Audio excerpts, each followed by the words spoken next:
Hey, this is Diabetic Game Guy. 3 weeks ago, I started a YouTube channel, and so far, I've gotten over 150,000 views. In this video, I'll share the metrics and what I learned about hyper-growing that channel. By the end of the video, you'll learn several tricks that will help you as you craft your own videos. Branding. I believe branding is the single most important aspect of shorts. I'll start with an example. This is the channel Dentist Magic. All of his videos have an image of him in the center with a different magic prop. In each of his videos, he demonstrates a trick and shows the behind the scenes of how it's done, all in about 30 seconds. Anytime I'm scrolling on YouTube and see a thumbnail of Dennis, I click and watch it. That's great if you appear in videos, but I have an example of a faceless channel too. Jaw-Dropping Science has over 100 million views. They create the 2 truths, 1 trash videos where they display 3 science clips. The creator uses the same layout and format for all of his shorts, and all of the videos are voiced by the same person. Like Dentist Magic, anytime I see a Jaw-Dropping Science short, I immediately click and watch it. So a key takeaway is that when I'm making shorts, I always want the thumbnail to look as consistent as possible. I also want to be immediately identifiable so that a person on YouTube who's seen other shorts will click and watch. I also want to make the shorts as similar as possible. I know exactly what I'll get anytime I click on a thumbnail from Dennis or Jaw-Dropping Science. My goal is to be that predictable for anyone who enjoys my channel. If the thumbnails aren't easily identifiable, I won't get the boost from having the good CTR. If the video topics or formats are all over the place, then I'm far less likely to have people automatically watching every one of my videos. Here's a channel that doesn't do this. Evan Era has 2.8 million subscribers, but his recent shorts get less than 10,000 views. He appears in many of the thumbnails, so he's easily identifiable, but his channel consists of magic tricks, mental challenges, and pranks. I don't enjoy the challenges or the prank videos, so I skip all those. Having a fractured audience will cut click-through rate, which will ultimately result in less views. Analytics. I classify shorts as either viral or normal. This is what the graph of a normal short looks like. You can see that the video starts with a small number of views and then gets put in the shorts feed.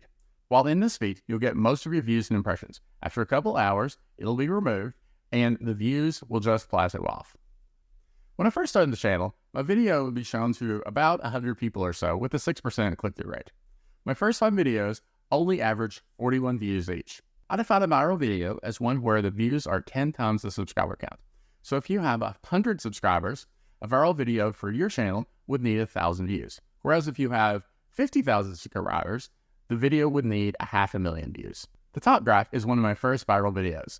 In the graph, I had 100 subscribers and it got 8,800 views. That's a multiple of 44. These videos start out like normal, but a few days after launch, YouTube decides to put them back into Shorts feed for a second, third, or fourth time. The graph at the bottom is for a video I launched on Saturday. The stats were a little better than average, and I was very happy with it. And then on Sunday, it was put back in the Shorts feed for a couple hours, and oh my, the impressions and views just went vertical.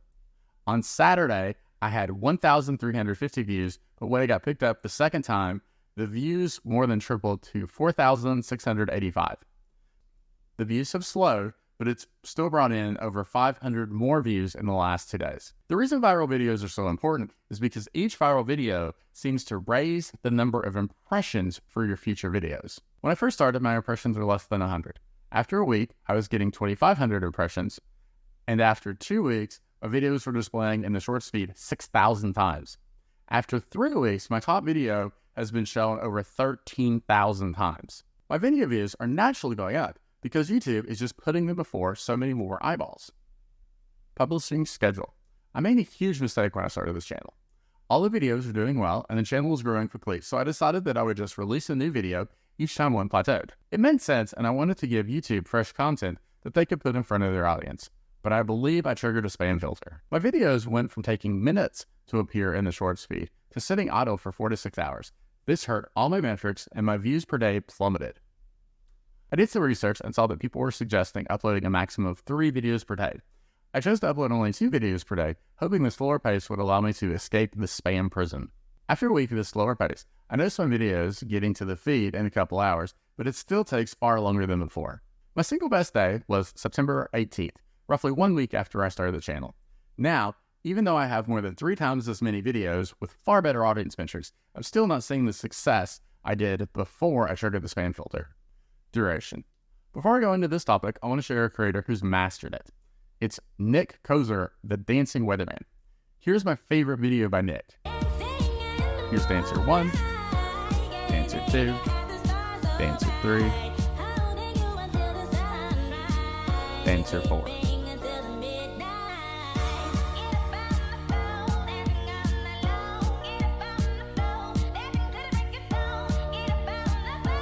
That's the whole video. He packed all that in only 20 seconds. I see so many people publish shorts that are 50 seconds or a minute. They try to cover several topics and the pacing just feels so slow. When I launched my channel, I did this too. Here are the stats from the first 6 videos. The videos averaged 31 seconds and they got a combined 369 views. Here are the same metrics for my most recent 21 videos. These videos were each just under 15 seconds, and then you'll notice the average percent viewed. The 30-second videos had a 59% viewed.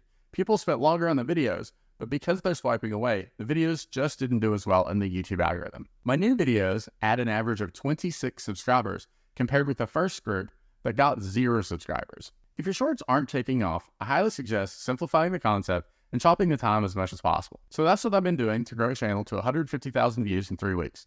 I'm sure that I'm still making many mistakes, but I wanted to share what I've learned so far. I'd love to hear any questions, suggestions, or feedback in the comment section.